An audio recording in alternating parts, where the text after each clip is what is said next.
What's up, YouTube? This is Mike here, Transforming Toy Box, with our 11th vlog. That's right, number 11. We're getting up there, guys. We're getting up there. First thing I'd like to do is mention that there is some background noise. That is a space heater going on right now. It is cold. I live on top of a hill, so the wind is definitely not letting up. So, background noise, space heater, it happens. Next up. This is what a lot of you here for, so I'm going to get it out of the way. First of all, contest ends December 31st. End of the year, contest ends. I announced the winners on the first of the year, of course, January 1st, 2012. Okay? And then the person who won has 3 days to follow up on my personal message, which I will send. So, contest ends December 31st.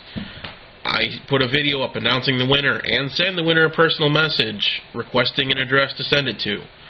The winner has 3 days to respond to that message and give me their address. If they don't, then I'll pick a second place person and they'll win if the first place guy decides not to respond. That's how it's going to work, okay? Next up, I have been asked to give a hint or two because some people are finding this contest hard, like very hard. And it's meant to be hard. Alright? Some are doing very well, some are not doing so well. I'm not going to mention any names as to that regard, because I'd like to keep everything, it's all personal messages, so I'm going to keep it private, as far as how's everybody doing. But some have gotten it all right, and I fear that if I were to give hints at this stage, it'd be unfair to those of you that have done the research and have gotten all of them right. So, we're going to leave it as is. Sorry, I can't give any more hints. It just wouldn't be fair to show any favoritism to people, because I want to be impartial. That's the whole thing.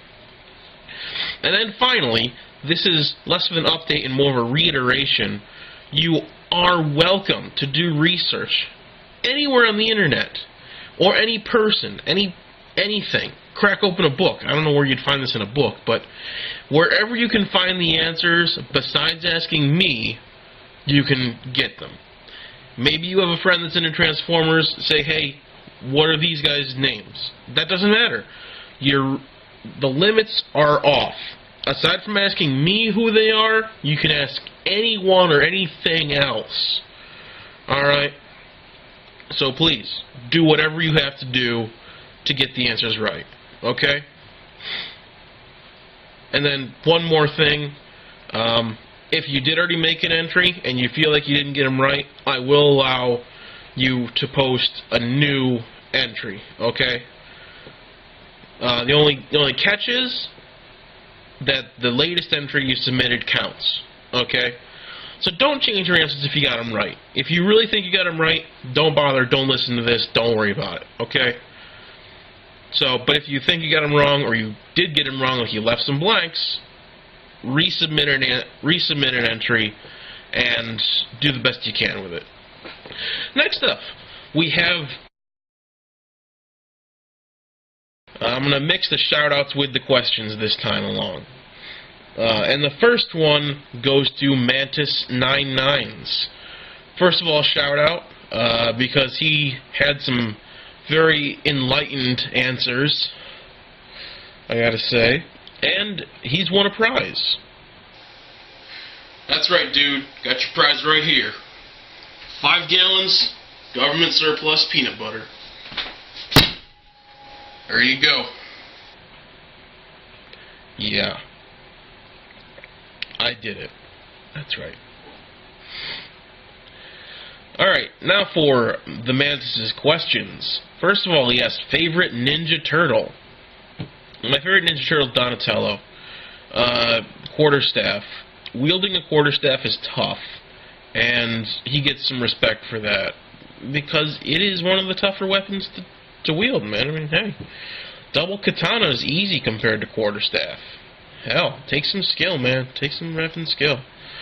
Second, Kamen Rider versus Ghost Rider. Ghost Rider. Ghost Rider wins every day of the week, every week of the month, every month of the year. I'm telling you, 24/7, 365. Ghost Rider beats Kamen Rider. That's it. It's over.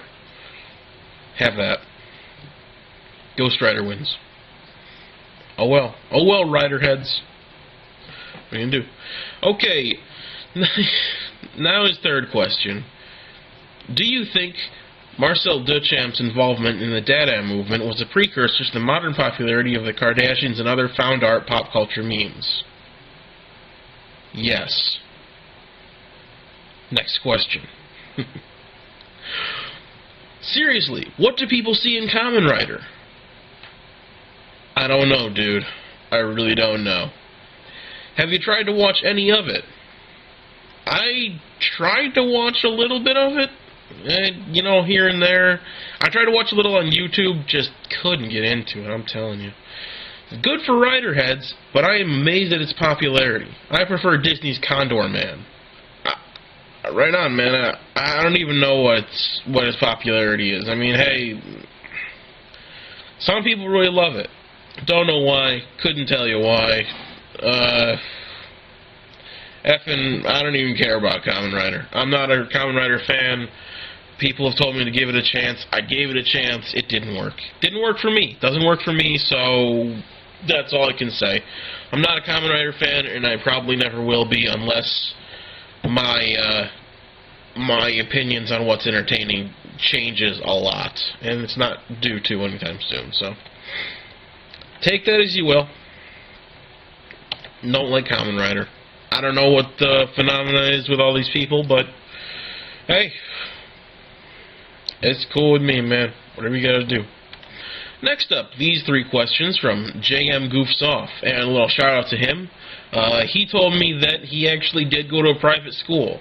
He didn't say if it was a Catholic school or not, but dude, I feel for you. Private school is tough. I'll tell you. Absolutely. He had a uniform too. Uniforms. You know, uniforms aren't all bad. They really aren't. It's just how ridiculously strict they enforce it is often the problem. You know, you couldn't even wear sneakers in the Catholic school I went to.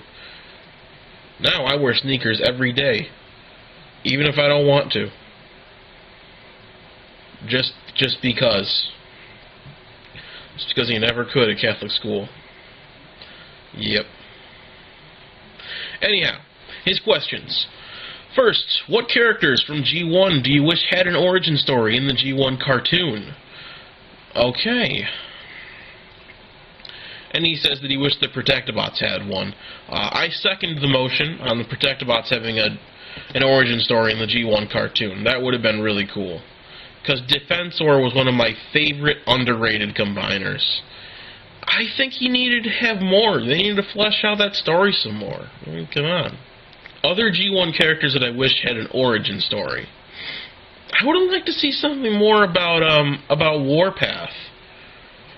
I know Warpath was a bit of a nutbag crazy guy, but still, there was something different about Warpath from most Autobots. He was the only Autobot tank. Where did that come about? Now, not all Autobots are cars, but they don't seem to be too focused much on military vehicles, at least not in the original, first two seasons of G1. So an Autobot tank is definitely a little bit out there. So that really had me interested. I just would have liked to see more about it. I don't know.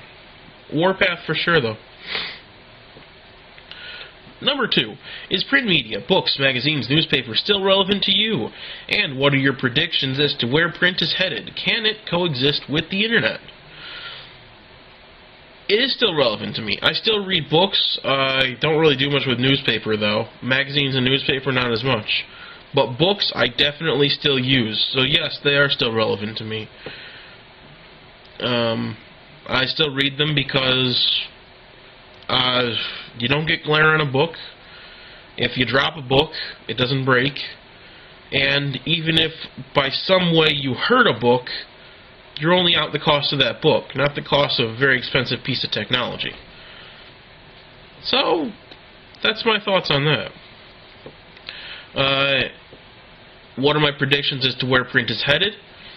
I think print's going to stick around for a lot longer than we all believe it will, which also answers the next question. I believe it can coexist with the internet because there is always the possibility of people not being able to access computers.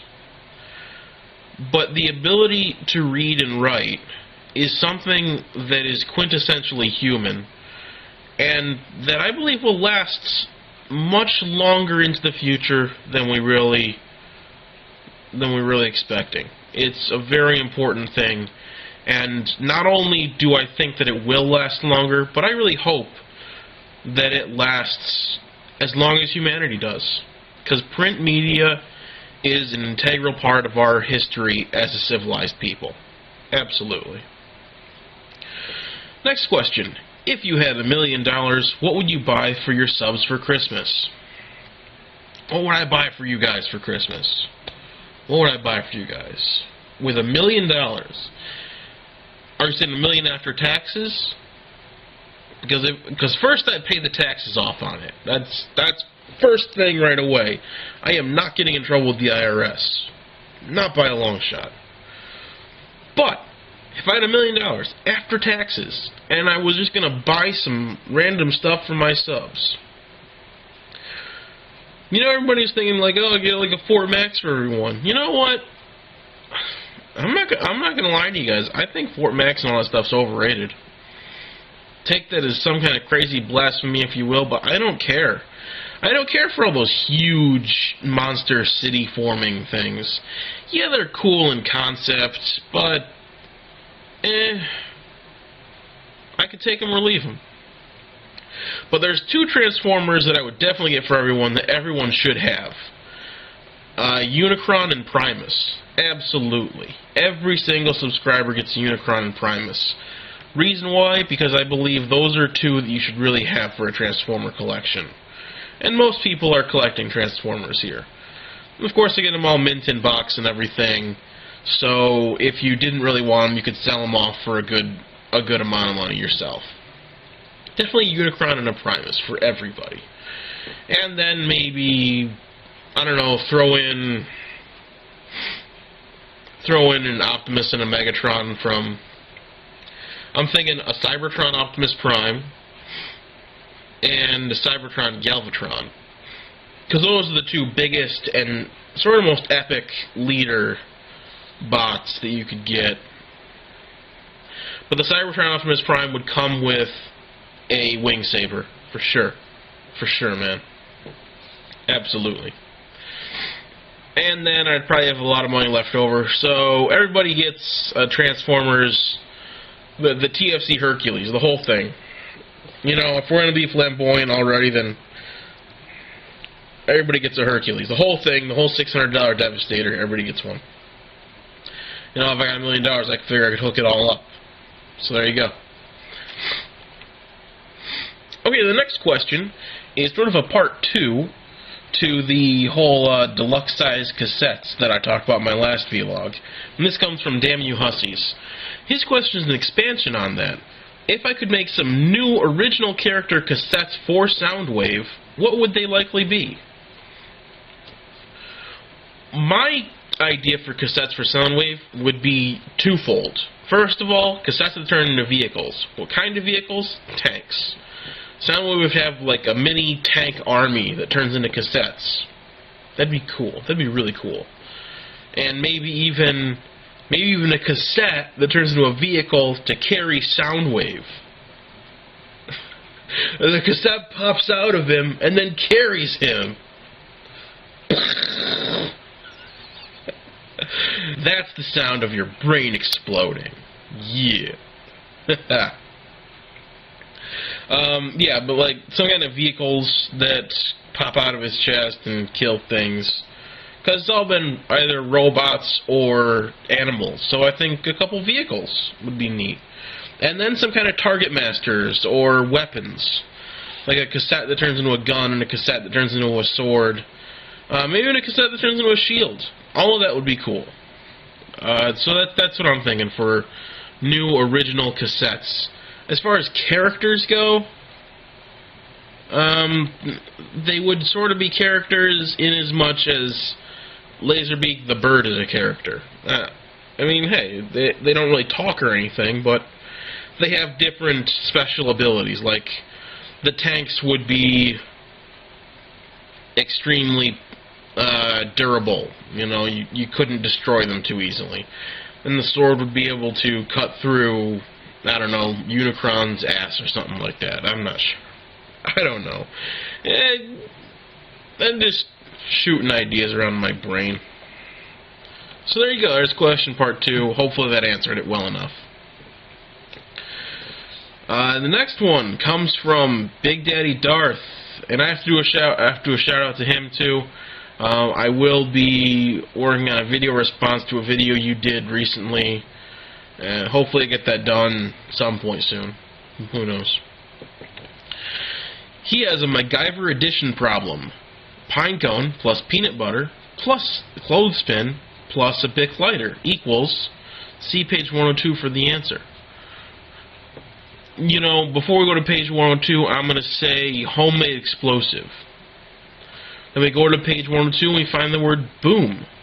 Cool, I was right. Alright. Good MacGyver. Good MacGyver question, dude. Very good. Alright, that's it for viewer questions. Next up. Like I said, plan to make a video response for Big Daddy Darth. He said something about the ugliest thing in my collection, and the ugliest thing in your collection, and also the one thing that looks cool but really is useless. And I've definitely got some of that to go around. Next up, I'd like to get a review or two out, and that's about it. Yeah. That's about it for this vlog. So I got your contest update in there. You got your viewer questions and some shoutouts out there. You even got some coming videos. Again, remember, ask whatever questions you want on this vlog, and they'll be answered whenever I get around to the next one. So, until the next time, guys, we'll catch you all later. Thanks for watching, and see you out there. Later, guys.